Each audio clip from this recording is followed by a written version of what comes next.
Hello everyone, JD here from PerspectiveCaptured, and we are trying to get to 100 subscribers. If you haven't already done so, please just take a second to click that subscribe button. Thank you for that.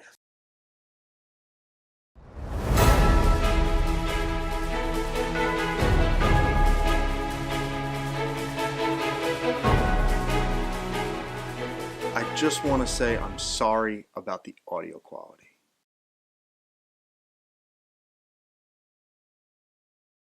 Tip number 1. I create a new library for every project I work on. If you go into your Finder window, go to username, movies, it should be sitting right there. If you want a brand new one, slide that one out to the desktop, launch Final Cut Pro, and voila, you have a brand new library. So I take that one and keep that one on my desktop. I drag this one onto my external hard drive to copy it. I rename it, and that is what I use. I do that for every single project. So if I'm working on more than one project at the same time, I have more than one library open. It's that simple. Then when I'm done with the project, I export it as an XML file to save it as a backup, which is a really small file, and I delete the library. This hasn't let me down yet, but please don't blame me if something goes wrong. All right, so based on your needs, you should test this with a fake little project first to make sure that you can reopen projects that you're working on. Tip number 2, if you have made a change and don't like it, hit Command Z to undo that change rather than deleting the change or hitting the return arrow, this little guy. This can be anything from adding an effect or title to simply making a color correction.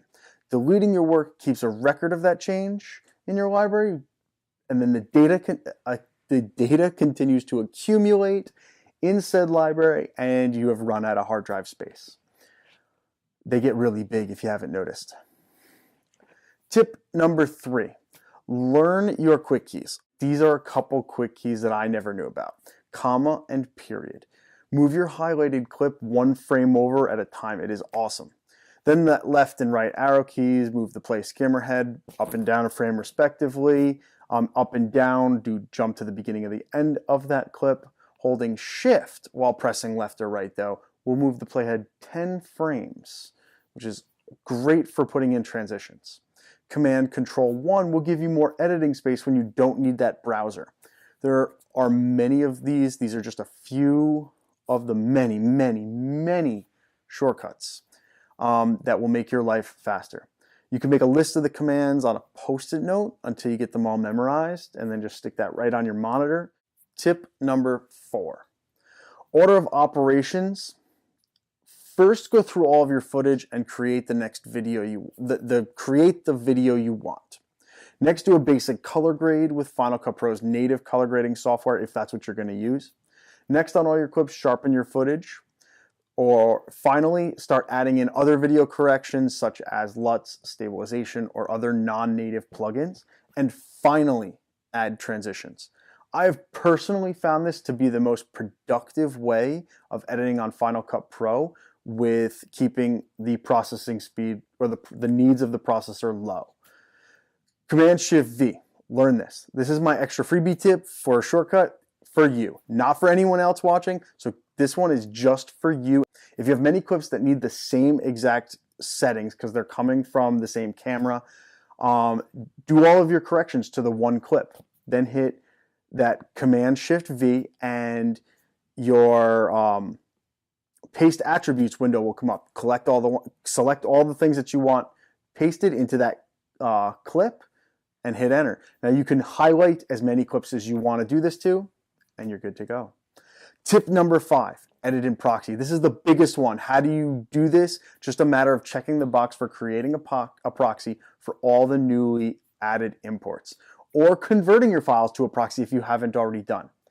So let's review.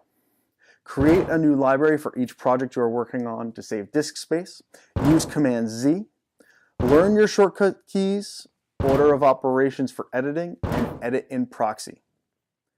If you want to see a full video on any one of my tips, just ask in the comments below, and by the higher powers, it will be done. If you like what you saw, it is very appreciated when you subscribe, and it helps if you give a nice thumbs up. It doesn't cost you a penny, but it really helps us YouTubers out. If you really liked what you saw, okay, don't forget to hit those 10 buttons YouTube had you hit, like the bell and then the gargoyle and the dragonfly and the mountain, in order to get notifications on our YouTube videos. All right. Thank you very much for watching. Later.